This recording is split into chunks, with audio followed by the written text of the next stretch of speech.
தாவேகா நாங்க தான் தூய சக்தி தூய சக்தின்னு சொல்லிட்டு இந்த திமுக தீய சக்தி தீய சக்தின்னு சொல்லிட்டு இருந்தீங்க.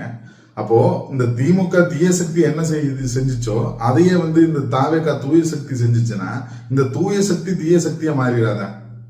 இன்னைக்கு வேளாண் பட்ஜெட்ல பாத்தீங்கன்னா நெல் பயிர்களை மழையில நனையாம பாதுகாக்கிறதுக்கு 10 கோடி ரூபாய்க்கு தார்பாய் வாங்குறதுக்காக திட்டம் தீட்டிருக்கிறீங்க.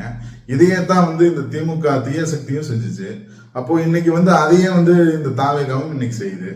இதே மாதிரி பாத்தீங்கன்னா சாராயம் சரக்கு வாங்குறதுக்கு நீங்க போய் கடையிலனா போயிட்டு பேமெண்ட் காசை கொடுத்து அங்க கடைக்காரனை கஷ்டப்படுத்தி நீங்களும் கஷ்டப்பட்டு இருக்கிற வேலைனா வேணாமாமா. இன்னைக்கு பாத்தீங்கன்னா நீங்க ஆன்லைன்லயே பேமெண்ட் பண்ணிக்கலாமா. அதுல ஒரு QR கோடு ஒன்று வருமாமா. அந்த QR கோடை கொண்டு போய் அங்க காமிச்சிங்கன்னா உங்களுக்கு என்ன சரக்கு வேணுமோ அந்த சரக்கு எடுத்து கொடுத்துருவாங்களாமா. அப்படிங்கும் போது இதுல நீங்க சிந்திச்சு பாருங்க, ஒரு நெல்மணியை பாதுகாக்கிறதுக்கு தார்பாயை வச்சு பாதுகாப்பாங்களாமா. ஆனா சாராயம் வாங்குறத ஆன்லைன்ல டிஜிட்டல் முறையில கொண்டு பெரிய ஒரு வளர்ச்சியை கொடுக்குறாங்களாமா. அப்போ தூய சக்தி தூய சக்தின்னு சொல்லிட்டு இந்த வேலைகள்லாம் செஞ்சா நீங்களும் இன்னைக்கு தீய சக்தி தானே.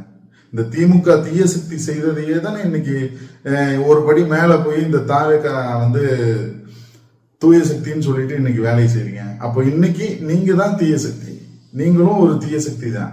அப்போ இன்னைக்கு யாரு தூய சக்தி தெரியுமா? இந்த காணொலி கொஞ்சம் பாட்டுவாங்க. ஆனால் தகர சீட்டுக்கு பாருங்க, தகரம் அந்த இதுல போட்டு பாருங்க, தகரத்தை வைத்து கூட நெல் கொள்முதல் அரசு கொள்முதல் செய்தில்ல, அந்த நெல்லை பாதுகாக்க முடியுமா? முடியாது.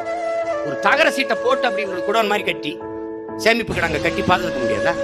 எவ்வளவு அரும்பாடுபட்டு உழவர் குடிமகள் உழைத்த அந்த மக்கள் கொடுக்கிற நெல்லை வாங்கி கொள்முதல் செஞ்சு தெருவுல தலையில போட்டு அது எளிதுண்டு எறும்பு திண்டு தார்பாயை போட்டு சும்மா தார்பாயை போட்டு மூடி எத்தனை நீங்க பாக்குறீங்களா? அவ்வளவு முளைச்சு போகுது. டாஸ்மார்க்ல திருடிக்கிறான்ட்டு ஒரு பெரிய சேமிப்பு கிடங்கு எடுத்து அதில் கொண்டு போய் இந்த டாஸ்மார்க் சரக்குகளை வச்சு அதுல கண்காணிப்பு கருவி சிசிடிவி கேமரா பொருத்தி காவலர்களை பாதுகாப்புக்கு போட்ட அரசு அத்தியாவசிய உணவுப் பொருளான நெல்லை மழையில நனைஞ்சு முளைக்க விடுதுன்னா இதை எப்படி இந்த கொடுமையை ஒழிக்காம என்ன செய்வீங்க? பாத்தீங்களா? எது முக்கியமோ எது அத்தியாவசியமோ அதற்கு முக்கியத்துவம் கொடுப்பவன் தான் தலைவன்.